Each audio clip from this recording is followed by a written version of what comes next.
Hello everyone, myself doctor Bharat Singh Meena from government college Kota.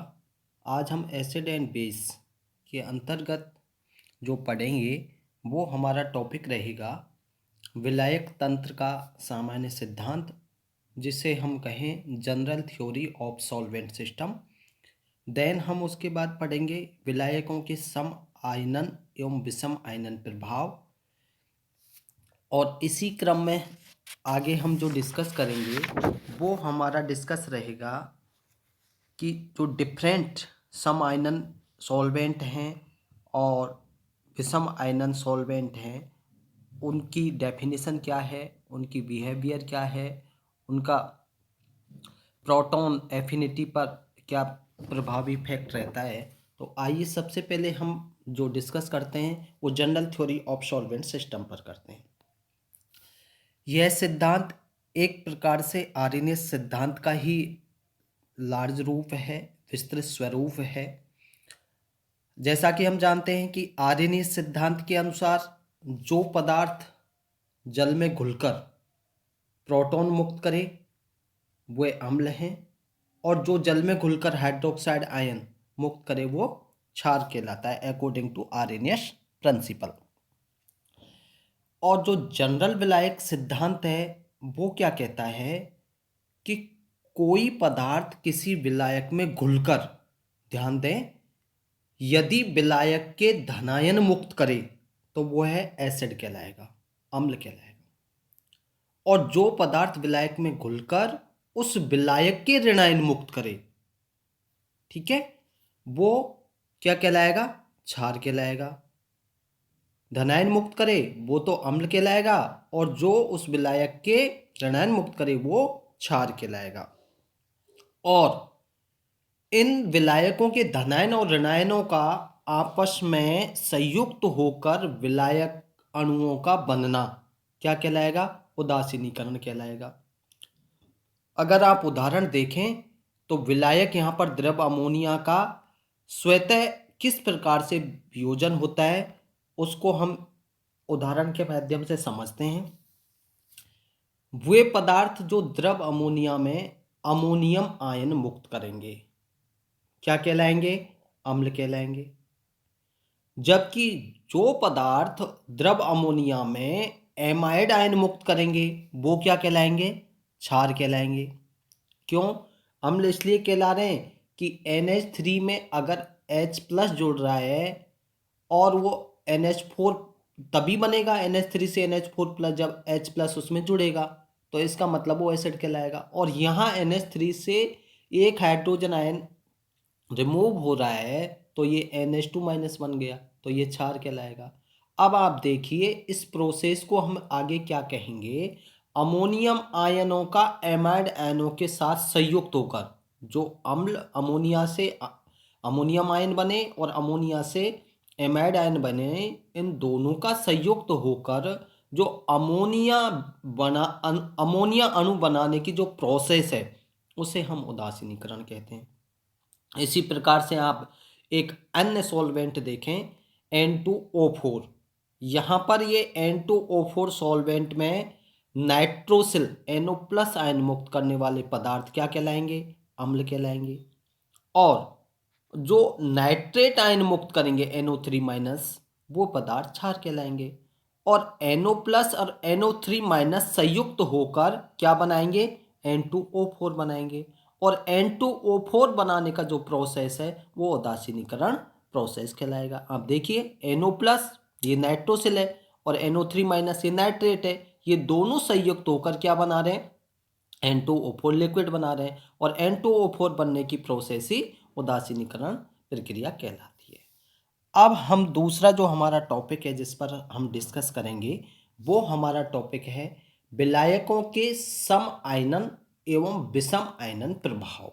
विलायकों के सम आयनन एवं विषम आयनन प्रभाव किस प्रकार से पढ़ते हैं, आप देखिए, यदि प्रोटोनीकृत डाइनाइट्रोजन, देखिए यहाँ पर N2H प्लस, और जो नाइट्रोजन की प्रोटॉन एफिनिटी है वो कितनी होती है, 494 किलो जूल प्रति मोल।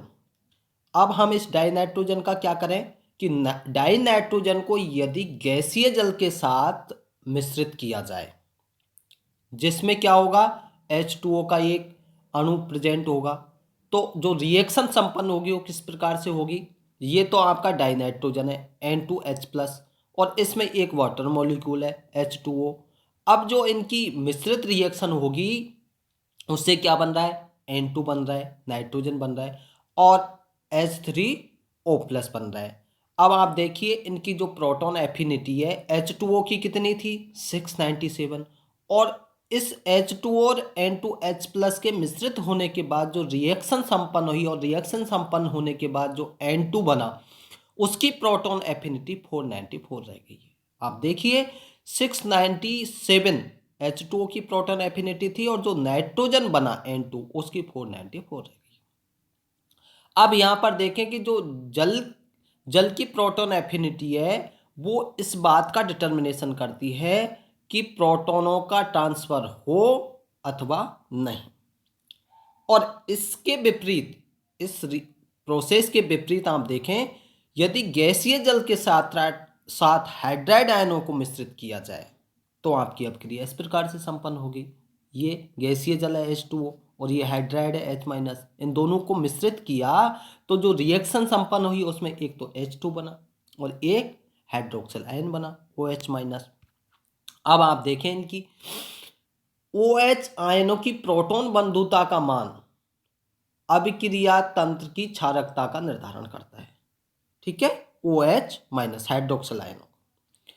इसी प्रकार से आप तीसरे प्रकार की सिचुएशन कब बनेगी, जब अपक्रिया इस प्रकार से संपन्न, जब कोई अपक्रिया संपन्न न हो। देखें आप इसमें, यदि गैसीय जल में HCl को मिश्रित किया जाए, ये देखिए H2O ये भी गैसीय जल है, HCl ये भी गैस फॉर्म में है, और इनकी प्रोटॉन एफिनिटी है H2O की 697 है गैसीय अवस्था में, और HCl की गैसीय अवस्था में 564 है। अब ये दोनों जब मिश्रित हो रहे हैं तो क्या बना रहे हैं, एक तो हाइड्रोनियम बना रहे हैं H3O+, और एक Cl- क्लोराइड आयन बना रहे हैं, और Cl- की जो Pa है प्रोटॉन एफिनिटी वो 1395 है। अब आप देखें कि जो Pa है Cl की, Cl क्लोराइड आयन की, इज मोर देन बेटर किससे, H2O मॉलिक्यूल से, तो ये अपक्रिया संपन्न नहीं होती है। और HCl क्या होगा, यहाँ पर एक अच्छा प्रोटॉन दाता है। इसका अगर pH जल से कम है तो यहाँ क्या होगा, HCl/H2O तंत्र की एसिडिटी को कंट्रोल करता है। दूसरा देखें, यदि गैसीय जल में अमोनिया गैस को मिश्रित किया जाए, ये आपका गैसीय वाटर है तो इसकी प्रोटॉन एफिनिटी सेम रहेगी, कुछ भी उसके साथ मिक्स करें, लेकिन अगर वाटर मॉलिक्यूल गैसीय अवस्था में है तो उसकी प्रोटॉन एफिनिटी कांस्टेंट है। आप NH3 को जैसे ही यहाँ पर मिक्स किया गैस फॉर्म में, तो इसकी जो प्रोटॉन एफिनिटी है अमोनिया की वो है 854, और जैसे ही ये रिएक्शन इन दोनों के मध्य मिश्रित अवस्था में संपन्न हुई तो NH3 तो NH4+ में कन्वर्ट हो गया अमोनियम में, और H2O का बचा हुआ OH- हाइड्रोक्सिल आयन के रूप में बन गया, और इस OH- की जो प्रोटॉन एफिनिटी है वो 1635 है। ये अपक्रिया संपन्न नहीं होती है। क्यों, क्योंकि यहाँ पर जो OH की प्रोटॉन एफिनिटी है वो मोर देन किससे है, NH3 से। आप देखिए NH3 की 854 है और OH- की 1635 है, तो मोर देन हो गई। अब आप देखें NH3 के Pa का मान H2O के Pa के मान से अधिक है। देखें आप, NH3 का 854 है, H2O का 697 है, तो क्या होगा, अमोनिया तंत्र की क्षारकता को कंट्रोल करेगा क्योंकि NH3 की प्रोटॉन एफिनिटी वाटर से अधिक है। अब इन दोनों से हम क्या निष्कर्ष निकालते हैं कि कोई भी स्पेसीज प्रोटॉन ट्रांसफर की रिएक्शन में कब भाग लेगी, जब उसकी प्रोटॉन एफिनिटी का मान जल की प्रोटॉन एफिनिटी एवं OH आयनों की प्रोटॉन एफिनिटी के मानों के मध्य स्थित हो, तब वो प्रोटॉन ट्रांसफर की रिएक्शन में अभिक्रिया भाग लेती है।